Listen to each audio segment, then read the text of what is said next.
Thank you so much, and thanks a lot. I really appreciate it, Mitchell. It's great to be here.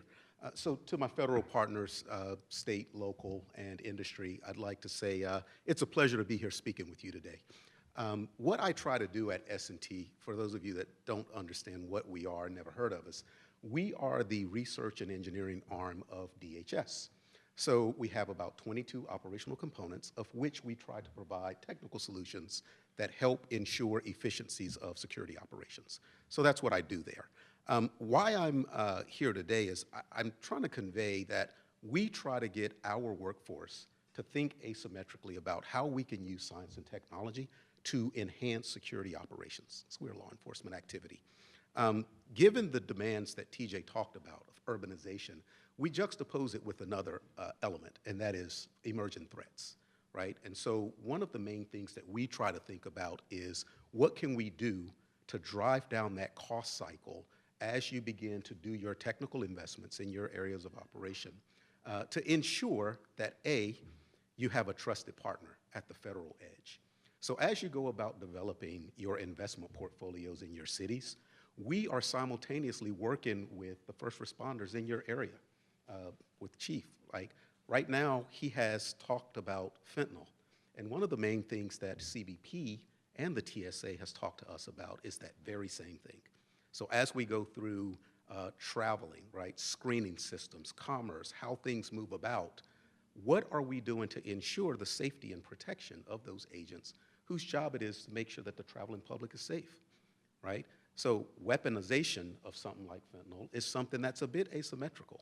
The chief's thinking about it from, a commercial use standpoint. We're thinking about it as how could that be weaponized? So we think asymmetrically about it.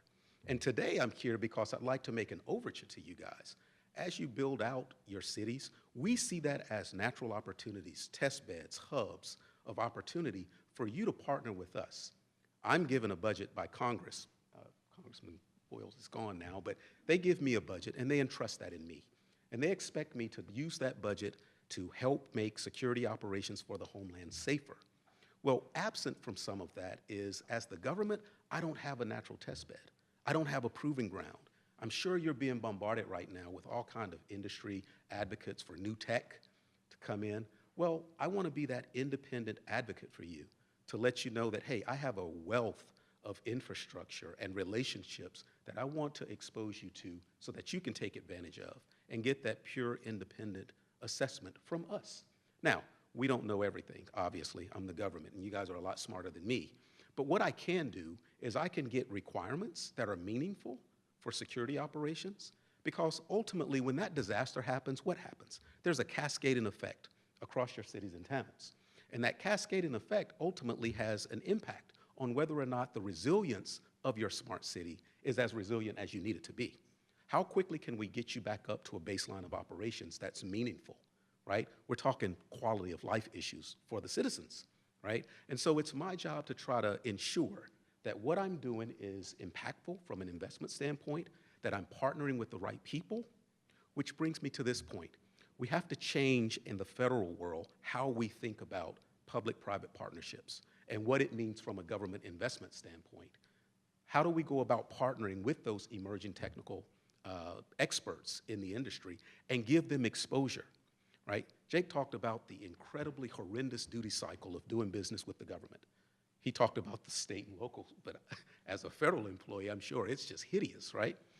Later on, as we have our discussion on the panel, I'd like to take an opportunity and talk to you about what we're doing out in what we call our Silicon Valley initiatives, right? It's a very asymmetrical way of thinking about how to partner with the government. We've worked through the legal rigors to come up with a construct that allows us to interface with the development community, still non-traditional performers, right? We want to explode it and make it bigger, but right now it's still non-traditional. But what we can do is we can give you an answer pretty quickly with not the big convoluted proposals and stuff, but rather with some quad charts, right? A really good discussion, and I can get you a yes or a no pretty quickly, that day in fact. Probably get money on contract within about 45 to 60 days. Now, for us at DHS, that's incredible, right? All of that said, hey, listen, I really want to take this opportunity to open up the aperture to introduce myself and let you know that you have a trusted federal partner. Everything that you're doing in the city, it goes without saying, you're making incredible investments. They're real, they're impactful, and we appreciate them.